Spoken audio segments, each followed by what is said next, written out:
Hello friends, मैं शंकर स्वागत करता हूं आपके अपने यूट्यूब चैनल शंकर एजुकेशनल अड्डा में। दोस्तों, इस वीडियो में हम लोग देखने वाले हैं एमए फोर्थ सेमेस्टर ज्योग्राफी। आपका फर्स्ट पेपर है जिसको आप बोलते हैं एग्रीकल्चर ज्योग्राफी यानी कृषि भूगोल। और यह जरूरी नहीं है कि आप जिस यूनिवर्सिटी में पढ़ रहे हैं वहाँ आपका जो एग्रीकल्चर ज्योग्राफी है वो आपका फोर्थ सेमेस्टर में ही रखा गया हो। फर्स्ट सेमेस्टर में, सेकंड में, थर्ड में, ठीक है ना। चाहे आप एमए कर रहे हैं, चाहे आप बीए कर रहे हैं, अगर आपके सिलेबस में, ठीक है ना, आपके कोर्स में अगर एग्रीकल्चर ज्योग्राफी है तो वीडियो आपके लिए बहुत ज़्यादा महत्वपूर्ण है। इसमें प्रश्न हम लोग देखने वाले हैं, क्या है? हरित क्रांति का भारतीय कृषि पर प्रभावों एवं दुष्प्रभावों का वर्णन कीजिए। बहुत ही महत्वपूर्ण प्रश्न है, याद रखिएगा। वीडियो को पूरा अंत तक देखेंगे ताकि चीजें क्लियर हो जाएं और आराम से आप लोग इसको समझ पाएं, ठीक है ना। चलते हैं, आगे बढ़ते हैं। देखो भैया, हरित क्रांति का भारतीय कृषि पर प्रभाव हम देख लेते हैं। तो देखिए, लिखा गया है कि हरित क्रांति का भारतीय कृषि पर प्रभाव जो है निम्न प्रभाव पड़ा है। कौन कौन सा है जरा देख लेते हैं पॉइंट बना करके, ठीक है ना। पहला पॉइंट क्या है कि हरित क्रांति से ग्रामीणों की जो आय है उसमें भैया वृद्धि हुई है, जिससे उनका जीवन स्तर जो है ऊंचा हुआ है। यानी जो ग्रामीण ग्रामीण क्षेत्रों की जो बात कही जाए, वहाँ भैया जो हरित क्रांति के आने से उन्नत बीजें आ गई, अच्छी अच्छी जो है कृषि टेक्नोलॉजी आ गई, जिनकी वजह से क्या हो गया, ग्रामीणों की आय में वृद्धि हुई। वो फसल उगा करके बेचने लगे तो उनके आय में क्या हुई, वृद्धि हुई, जिससे उनका जीवन स्तर जो है काफी ऊंचा हो गया, रहन सहन उनका बढ़िया हो गया, रहन सहन, ठीक है ना। आगे क्या है दूसरा पॉइंट, इससे कृषि क्षेत्र में भी नवीन प्रौद्योगिकी के उपयोग से रोजगार के अवसर में वृद्धि हुई। यानी जो आपका हरित क्रांति है, इससे कृषि के क्षेत्र में भी नई नई जो है प्रौद्योगिकी आने लगी, जिससे रोजगार भी उत्पन्न होने लगे। यानी कृषि के क्षेत्र में भी रोजगार के अवसर में काफी ज्यादा वृद्धि देखने को मिली हरित क्रांति की वजह से, ठीक है ना। चलते हैं, अगला पॉइंट देख लेते हैं। अगला पॉइंट आपका क्या कह रहा है कि कृषि क्षेत्र में गहन उत्पादन प्रणाली के विकास से कृषि उत्पादन में आत्मनिर्भरता के लक्ष्य को, ठीक है ना, प्राप्त किया जा सका। पहले क्या था, जो आपका भारत था, अपना जो भारत देश है, वो कृषि में बहुत पिछड़ा हुआ देश था, ठीक है ना। तो कृषि के हरित क्रांति के आने से क्या हो गया कि भैया उत्पादन प्रणाली में बहुत ज्यादा जो है विकास हुआ, जिससे हमारा भारत जो है काफी मतलब उत्पादन प्रणाली में आत्मनिर्भरता के लक्ष्य को प्राप्त कर सका है। अब हम लोग कृषि पर जो है आत्मनिर्भर हो गए हैं, ठीक है ना। आगे क्या है, अगला पॉइंट क्या है आपका कि इसके उपयोग से, ठीक है ना, इसके उपयोग से कृषि भूमि कृषि भूमि का जो क्षेत्र है उसका प्रसार हुआ है। यानी भैया आपका हरित क्रांति के उपयोग से जो कृषि क्षेत्र था, उस कृषि भूमि क्षेत्र में जो है विस्तार हुआ है, उसका प्रसार हुआ है। तथा जो बंजर भूमि थी उसको भी कृषि योग्य बनाया गया है।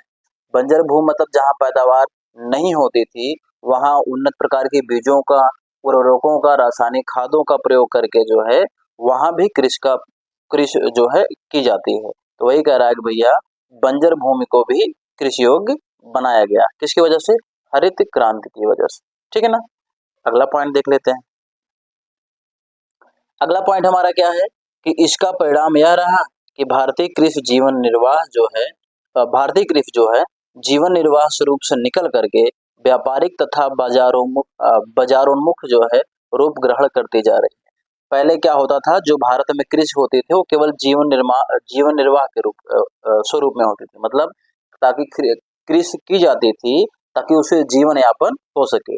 लेकिन हरित क्रांति के आने से क्या हुआ, कृषि आपका जो है व्यापारिक क्षेत्रों में भी और बाजारों में भी काफी ज्यादा महत्वपूर्ण भूमिका निभा रही है। इससे ज्यादा पैदावार होती है, फसलें जो है आपका व्यापारिक प्रयोगों में लाई जाती है, व्यापारों में भी फसलों का व्यापार होता है और बाजारों में भी इनका जो है काफी ज्यादा प्रचलन है, बाजारों में भी ये बिकती हैं, बेची जाती हैं, ठीक है ना।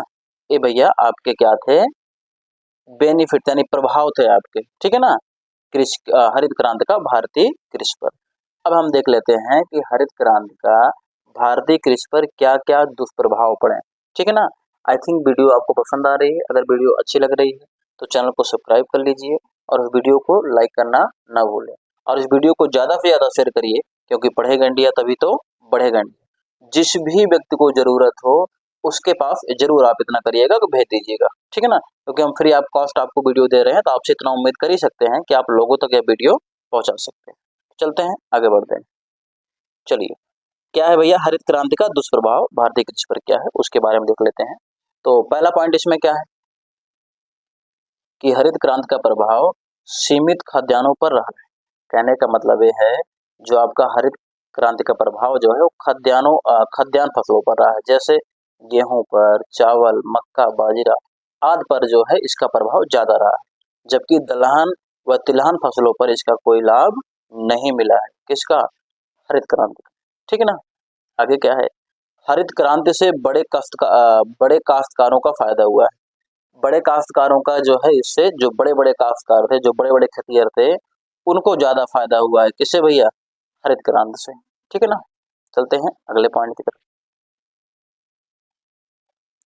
अगला पॉइंट हमारा क्या है कि इससे आय की असमानता में वृद्धि हुई है, जिससे सामाजिक ताना बाना टूटा और लोगों में आपसी संघर्ष की वृद्धि हुई।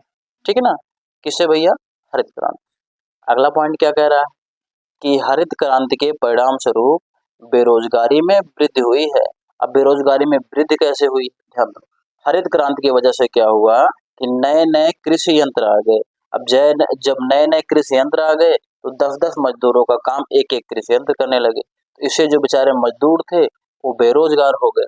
तो वही कह रहा है कि हरित क्रांति के परिणाम स्वरूप बेरोजगारी में जो है भैया वृद्धि हुई। ठीक है ना। चलिए अगला पॉइंट देख लेते हैं।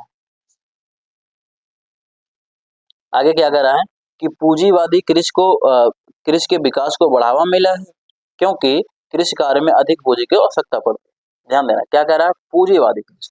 पूंजीवादी कृषि मतलब जिनके पास ज्यादा पैसा था, जिसमें ज्यादा पैसा लगता है, उस कृषि को क्या है बढ़ावा मिला है, क्योंकि भैया कृषि में अधिक पूंजी की आवश्यकता पड़ती है। अगला पॉइंट क्या कह रहा है, ग्रामीण श्रमिकों का पलायन नगरों की ओर बढ़ा है। भैया जो ग्रामीण श्रमिक थे, जो ग्रामीण मजदूर थे, वो नगरों की तरफ पलायन करने लगे, मतलब वो नगरों में जाकर के बसने लगे, रहने लगे। ये सब भैया बेनिफिट था किसका? आपके हरित क्रांति का। आई थिंक चीजें आपको समझ में आई है। अगर समझ में आई है तो चैनल को सब्सक्राइब कर लीजिए। मैं फिर से आपसे कह रहा हूँ, गुजारिश करता हूँ कि चैनल को सब्सक्राइब कर लीजिए और उस वीडियो को ज्यादा से ज्यादा शेयर जरूर करिएगा। आप अगर एमए में हैं, एमए 4th सेमेस्टर में, तो आपका जो है प्लेलिस्ट में डिस्क्रिप्शन में मैं प्लेलिस्ट डाल दूंगा। वहां पे जाकर के आप फर्स्ट पेपर, सेकंड पेपर ना, जो जो भी आपके सिलेबस में हो सारी चीजें आप यहाँ से जाकर के देख सकते हैं, जो आपके आने वाले एग्जाम में बहुत ज्यादा बेनिफिट साबित होगा। ठीक है ना। आपके एग्जाम में बहुत अच्छी भूमिका निभाने वाली है वीडियो, अगर इसको पूरा का पूरा आप देख लेते हैं, पूरा का पूरा पढ़ लेते हैं। आई होप इतना आपको समझ में आया हो। चलते हैं, मिलते हैं आपसे अगले वीडियो में।